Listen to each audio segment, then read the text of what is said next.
Welcome to my short tutorial on mid-air refueling using DCS World's A-10C version 1.2.7. I will be joining up with KC-135 callsign Arco and be flying 250 knots ground speed at an altitude of 10,000 feet.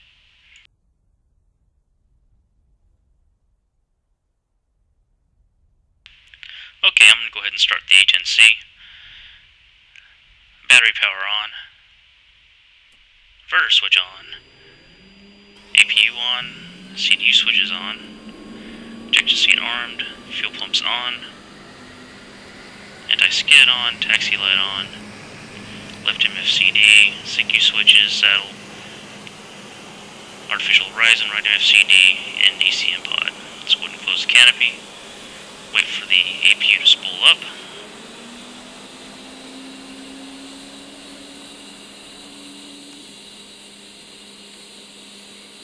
APU's good, APU power on.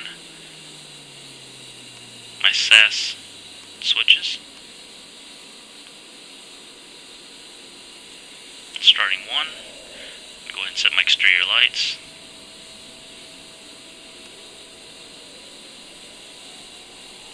Set my flaps.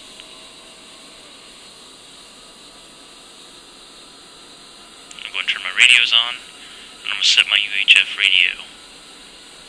Arco is going to be able to be reached on channel 311.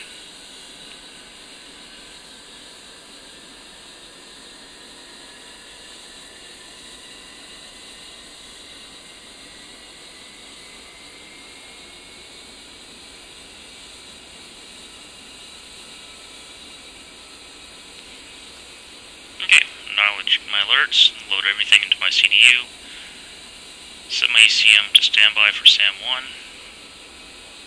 Turn on generator 4, left engine.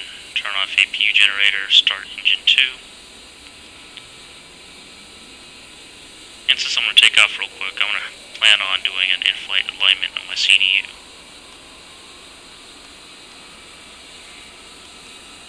I'm going to set my positions to ground speed indicated and outside air temperature to Fahrenheit. Set network ID to 10. Alright,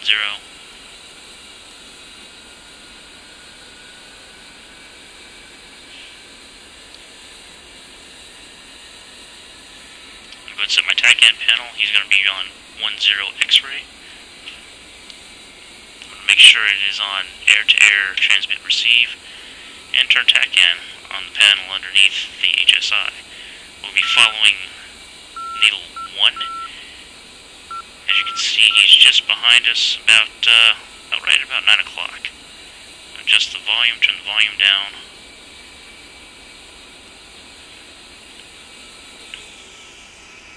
Alright, turning the APU off.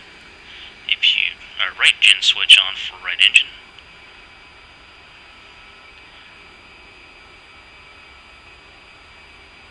And we're good to go. I'm going to start our taxi. For time's sake, I'm going to split the video and I'll get back with you guys when I'm getting ready to take off.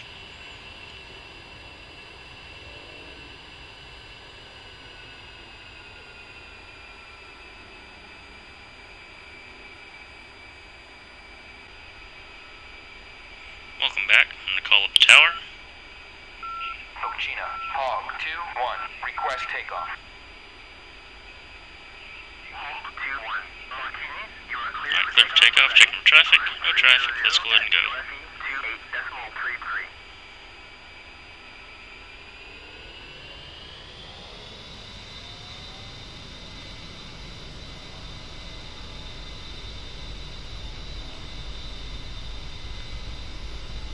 and turn off wheel steering. And we'll start rotating about 135, 140.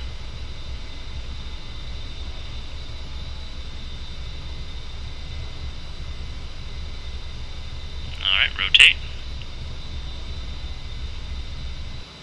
Off the ground, gear up, flaps up.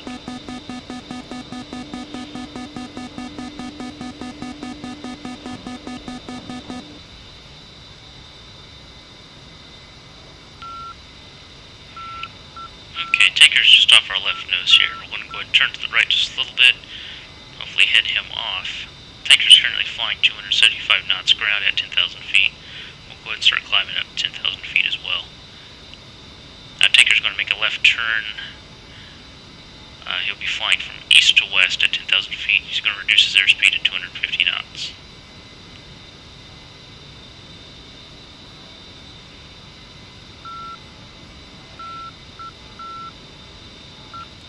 While I'm climbing, I'm going to go ahead and call the tanker.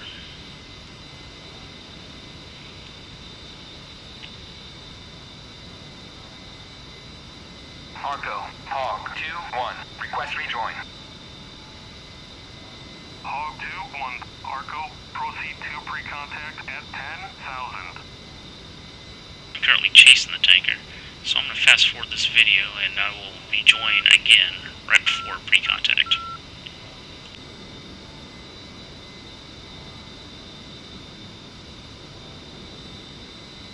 Okay, welcome back. I'm currently 2 miles behind the tanker. The tanker is just under my velocity vector there on the HUD. At this time, I'm also going to turn on my joystick inputs on the bottom left of the screen there. And you can see how I'm controlling the stick and the throttle at the same time, trying to stay connected to the tanker.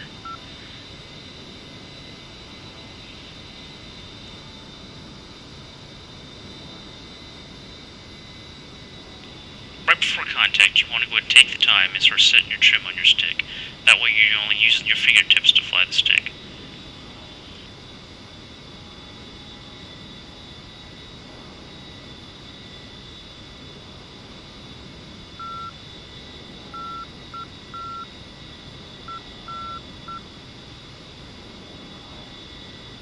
Okay, the 135 is getting a little bigger in the windscreen, so I'm going to go ahead and start pulling back on my throttle. Flying 320 knots ground speed is a little bit faster than what he's flying. He's currently flying 250 knots ground. So I'm going to go ahead and start matching my airspeed. If you notice, I didn't use any of the air brake yet. Proper planning prior to getting there will save headaches in the long run. So you want to take baby steps when you get there. Always pre-plan.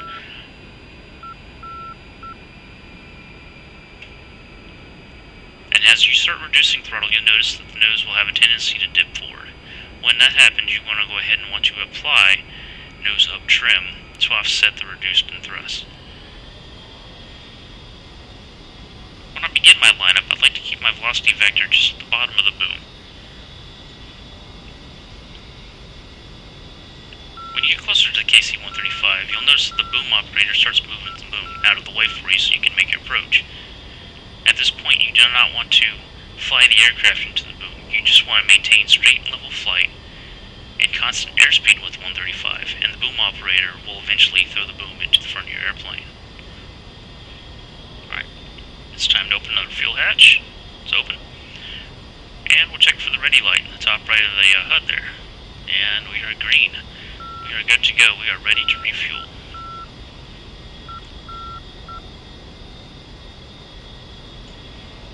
Okay, we're close enough to the tanker now that I know he's right in front of me, so we'll turn the TACAN off.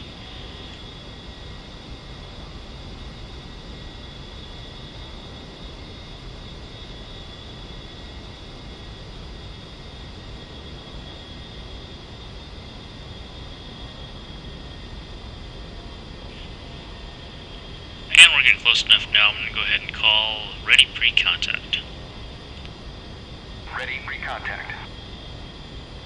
Cleared contact.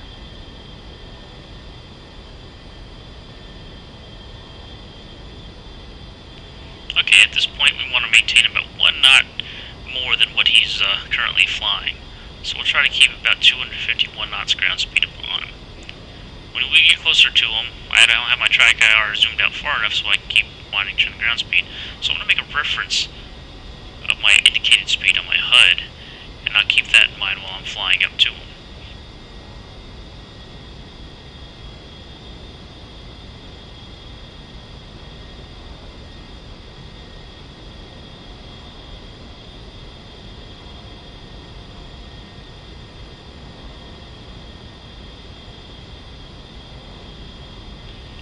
Remember, you want to be in the same altitude at the bottom of that boom for right now.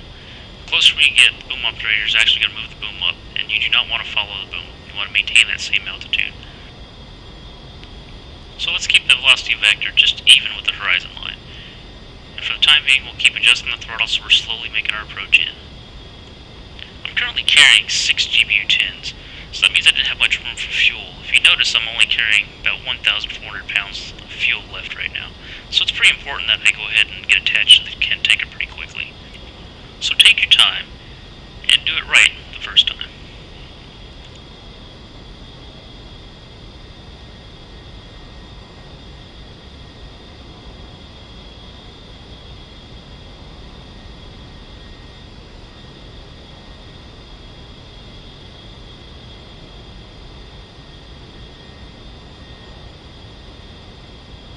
And if you notice, the closer I get to the aircraft, that my stick movements are in a circular motion. It's kind of like stirring a pot. You just want to make small circular motions. That'll keep you onto the aircraft right there. Again, I'm making note that 251 knots is about 214 knots indicated on my HUD, so I'm going to keep that for reference in the back of my mind. Okay, the closer I get to the KC-135, I'm going to start shifting my view so I can keep the KC-135 in my field of view. Again, you want to fly the plane. Let the boom operator fly the boom.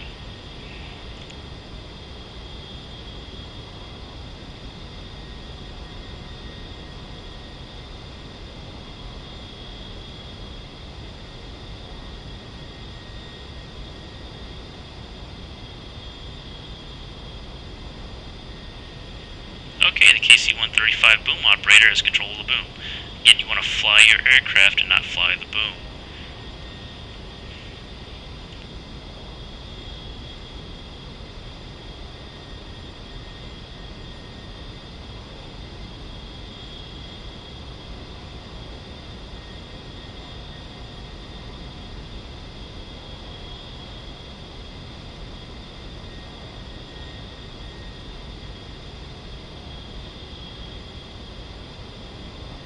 Okay, here comes the boom.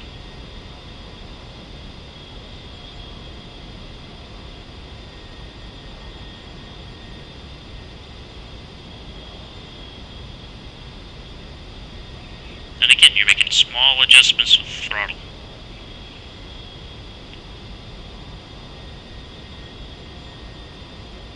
Contact. You're taking fuel. Alright, so we're taking fuel. So you want to keep this in view at the whole time. And you're going to keep reference of the actual stick right now.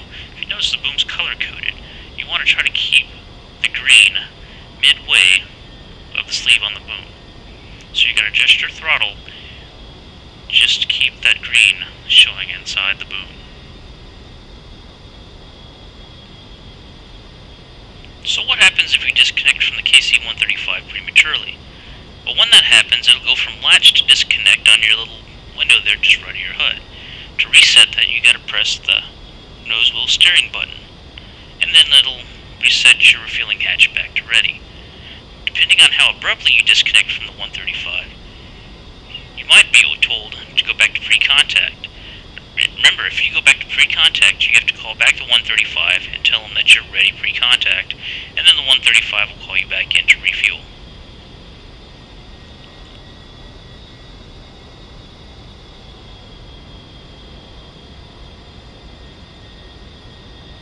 You can hear the engine change pitch when I'm adjusting the throttle here. So small adjustments on the throttle, and you'll notice that my stick movements are small as well. Again, it looks like I'm stirring a pot.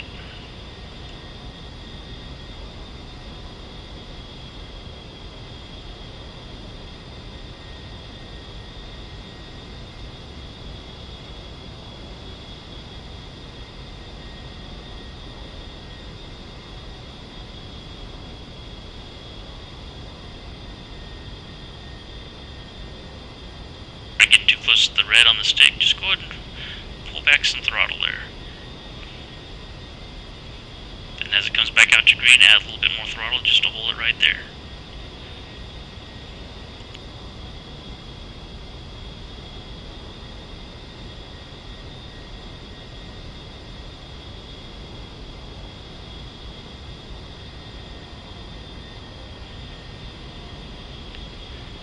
Okay, I'm going to go ahead and take a quick peek at the fuel gauge to see what I have. Alright, I'm steady on the stick. Let's see. Alright, 7,700 pounds. I need about 4,000 pounds more.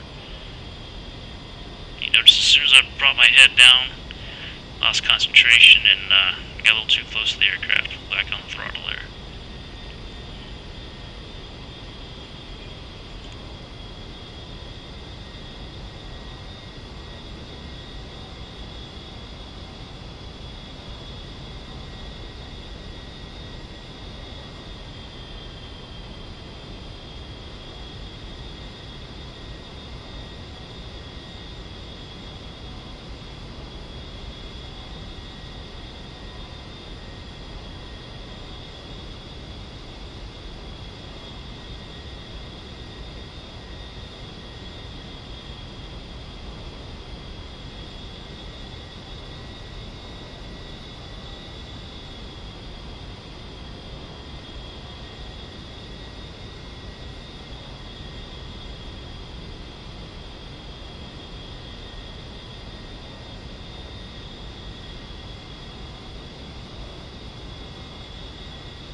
Okay, I am topped off here. I'm going to go ahead and close my refueling hatch here.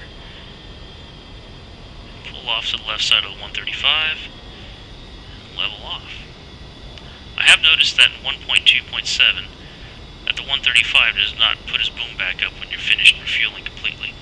So please be kind, rewind, and reset them. One thing you have to do is contact the tanker again, do an intent to rejoin, and then abort rejoin, and you'll notice he'll put his boom back up. Arco, Hog 2-1, request rejoin. Hog 2-1, Arco, proceed to pre-contact at 10,000. Abort rejoin. Alright, he's raised his boom, turned off his lights, he's ready for the next customer. Alright, I am right now holding 11,100 pounds of fuel. My total weight right now is 54,975, well over maximum weight. There is no way I could have that much fuel and this much ordnance on this plane during takeoff.